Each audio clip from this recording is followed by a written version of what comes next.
मित्रांनो, आजच्या व्हिडिओचं नाव आहे रावण वेदज्ञानी होता पण आत्मज्ञानी नव्हता. काय ते बोला. रावणाविषयी सांगितले जाते की तो अत्यंत बुद्धिमान आणि चारही वेदांचा ज्ञानी होता. असे असूनही तो रामायणात खलनायक का दर्शवला गेला याच्यावर चिंतन करणे गरजेचे आहे. पुढे बघूया मित्रांनो. रावण वेदज्ञानी आणि ऋषीपुत्र असूनही आपल्या आचरणाने अधर्मी खलपुरुष का झाला याविषयी वाल्मिक ऋषी आपल्याला सांगू इच्छितात की फक्त वेदज्ञानाने आपण धर्म मार्गावर चालण्यास पात्र होऊ शकत नाही. आजही खूप शिक्षित लोकही अहंकारी व भ्रष्टाचारी होतात हे सांगण्यासाठी रावण एक रूपक आहे.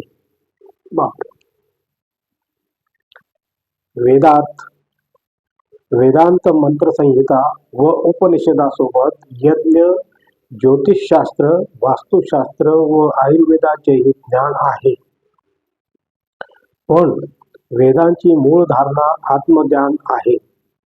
अनेक आचार्यही हेच सांगतात की जो खरे वेदज्ञान प्राप्त करतो त्यास आत्मज्ञान येते. त्याचा अहंकार कमी होत नष्ट होतो.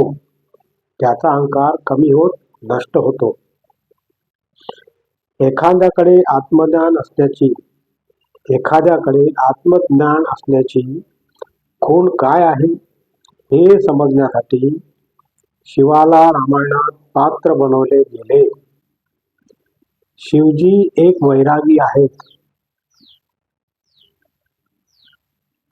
त्यांनी कामदेवाला आपला तिसरा डोळा उघडून भस्मसात केले व ते भस्म आपल्या शरीरावर लावले. ते विभूतीनाथ असून त्यांना कोणत्याही संपत्तीचा मोह नाही. रावण या वैरागी शिवाचा भक्त मानला जातो. शिवही वेदाचे रूप मानले जाते. पण रावण शिवजीवर अधिकार मिळवू इच्छितो. यासाठी तो कैलास पर्वत उचलून लंकेकडे नेऊ इच्छितो. अर्थातच जो देव तुझे माझेच्या पलीकडे आहे त्यावरच भक्त हक्क गाजवू पाहतो. रावण शिवभक्त असूनही शिवतत्व समजण्यात अपयशी राहतो. तो आत्मज्ञान वेदाचे मर्म समजू शकत नाही. त्यामुळे शिवजी कैलास पर्वत पायाने खाली दाबून रावणाला त्याखाली अडकवून एक धडा देतात. रावण अनुग्रह मूर्ती शिवजींच्या चरणात दर्शविली गेली आहे. वेदाचार्य व शिवभक्त असूनही रावण अहंकारी गर्विष्ठ होता व शिवजींनी त्याचे गर्वहरण केले होते. पुढे बघूया मित्रांनो. रामायणात कोणत्याही परस्त्रीचे हरण करणे निंदनीय सांगितले आहे. वेदाचार्य असूनही रावणाने सीतेचे हरण केले. तो एका परस्त्रीचा आदर करत नव्हता. त्यातूनच हेच दिसते की तो वेदचार्य असूनही आत्मज्ञानी नव्हता. Very good. लोक नेहमी म्हणतात की रावणाने सूडबुद्धीपोटी हे निंदनीय काम केले कारण रामबंधू लक्ष्मणाने त्याची बहीण शूर्पणखाचे नाक कापले होते. पण सूड म्हणजे अहंकार आणि अहंकार म्हणजे आत्मज्ञान नसणे. अरे वा, व्हेरी गुड.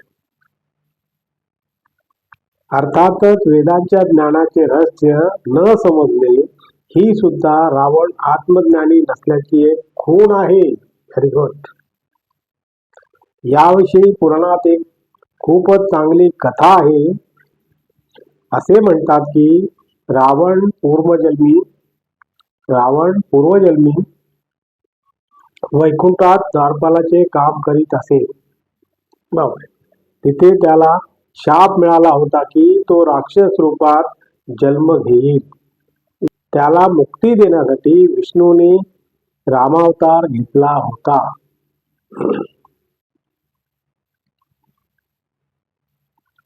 मुक्ती मिळवण्यासाठी रावण अधर्माच्या मार्गावर चालू लागला. याला विपरीत भक्ती म्हणतात.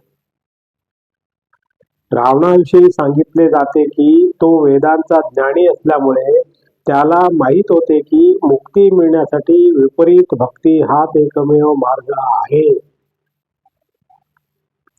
रामाच्या हातून मरूनच वैकुंठ प्राप्त करू शकतो, यासाठी तो अधर्मी झाला.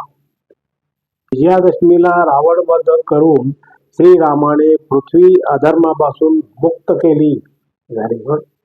आणि अशा प्रकारे मित्रांनो आता आपला व्हिडिओ संपलेला आहे. आणि तुम्हाला जर माझा व्हिडिओ आवडला तर लाईक करा, शेअर करा आणि कॉमेंट जरूर करा.